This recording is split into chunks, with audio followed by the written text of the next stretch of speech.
धनतेरस की कहानी। एक दिन विष्णु भगवान लक्ष्मी जी के साथ मृत्यु लोक में घूमने की इच्छा से आए। वे कुछ सोचकर लक्ष्मी जी से बोले, मैं एक जगह जा रहा हूँ, तुम यहीं पर बैठ जाओ, लेकिन दक्षिण दिशा की ओर मत देखना। इतना कहकर भगवान विष्णु स्वयं दक्षिण दिशा की ओर ही चले गए। जब लक्ष्मी जी ने देखा कि भगवान स्वयं तो दक्षिण दिशा की ओर गए हैं और मुझसे देखने को मना कर गए हैं, इसमें कोई न कोई भेद है, इस भेद को जरूर देखना चाहिए। यह सोचकर लक्ष्मी जी दक्षिण दिशा की ओर देखने लगी। उस समय उन्हें दक्षिण दिशा में पीली सरसों का खेत दिखाई दिया। उसे देखकर लक्ष्मी जी की आंखें ललचाई और उस खेत में जाकर अपना श्रृंगार किया। श्रृंगार करके आगे कुछ और बढ़ी तो गन्ने का खेत देखा। गन्ने का खेत देखकर उस खेत में से गन्ना तोड़कर चूसने लगी। इतने ही में वहां विष्णु भगवान आ गए और लक्ष्मी जी को देखकर वे बहुत क्रोधित हुए।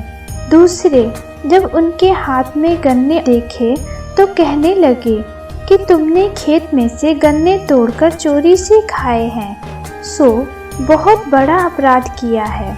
इसके बदले में तुमको इस गरीब किसान की 12 वर्ष तक सेवा करनी होगी। यह सुनकर लक्ष्मी जी घबरा गई, परंतु जो बात भगवान के मुख से निकल गई वह उनको पूरी करनी थी। अतः लक्ष्मी जी भगवान की आज्ञा मानकर उस किसान के घर चली गई और उस किसान की नौकरानी बनकर उसकी सेवा करने लगी। जिस दिन से लक्ष्मी जी किसान के घर में पहुंची, उस दिन से किसान का घर धन धान्य से पूर्ण हो गया। इस प्रकार 12 वर्ष बीत जाने पर जब लक्ष्मी जी जाने लगी, तब किसान ने उन्हें जाने से रोक लिया। 12 वर्ष बीत जाने पर विष्णु भगवान ने देखा कि लक्ष्मी जी नहीं आई, तो वह किसान के घर गए और लक्ष्मी जी से चलने के लिए कहने लगे, परंतु किसान ने लक्ष्मी जी को नहीं जाने दिया।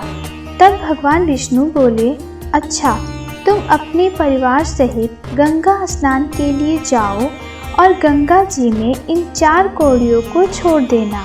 जब तक तुम वापस नहीं आओगे तब तक हम नहीं जाएंगे। किसान ने ऐसा ही किया। जब वह गंगा जी में जैसे ही कौड़ी छोड़ने लगा, वैसे ही गंगा जी में से 4 हाथ निकले और चारों कौड़ियों को ले गए। जब किसान ने ऐसा देखा तो वह गंगा जी से कहने लगा, हे गंगा मैया, तेरे अंदर से ये 4 हाथ किसके निकले? तब गंगा जी कहने लगी, हे किसान, ये चारों हाथ मेरे ही थे। तू जो ये कौड़ियाँ मुझे भेंट के लिए लाया है, सो किसने दी है? तब किसान बोला, मेरे घर 2 प्राणी स्त्री और पुरुष आए हैं, उन्होंने ही ये कौड़ियाँ दी है।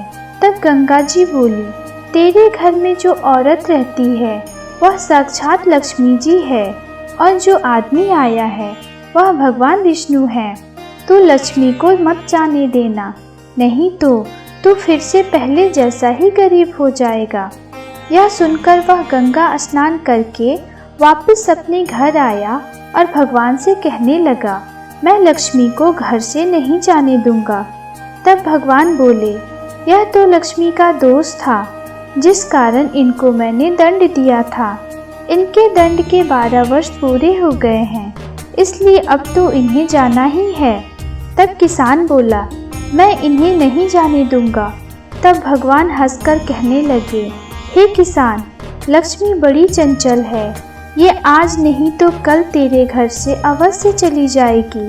तुम तो क्या, अच्छे अच्छे व्यक्ति भी लक्ष्मी को जाने से नहीं रोक पाए। इस पर किसान कहने लगा, परंतु मैं नहीं जाने दूंगा। दोनों की वार्ता को सुनकर लक्ष्मी जी बोली, हे किसान, यदि तुम मुझे रोकना ही चाहते हो तो सुनो, कल तेरस है, सो तुम अपने घर को लीप पोत कर साफ सुथरा रखना और रात्रि को घी का दीपक जलाकर रखना। उस समय मैं तुम्हारे घर में आऊंगी, तब तुम मेरी पूजा करना, परंतु मैं तुम्हें दिखाई नहीं दूंगी। किसान ने कहा, अच्छा मैं ऐसा ही करूँगा। इतना कहकर लक्ष्मी जी 10 दिशाओं में फैल गई और भगवान देखते ही रह गए। दूसरे दिन तेरस को किसान ने लक्ष्मी जी के बताए अनुसार ही कार्य किया। उसका घर धन धान्य से पूर्ण हो गया। अब तो वह किसान हर साल तेरस को लक्ष्मी जी की पूजा करने लगा। उसको देखकर सभी लोग धनतेरस को लक्ष्मी जी की पूजा करने लगे। बोलो लक्ष्मी माता की जय।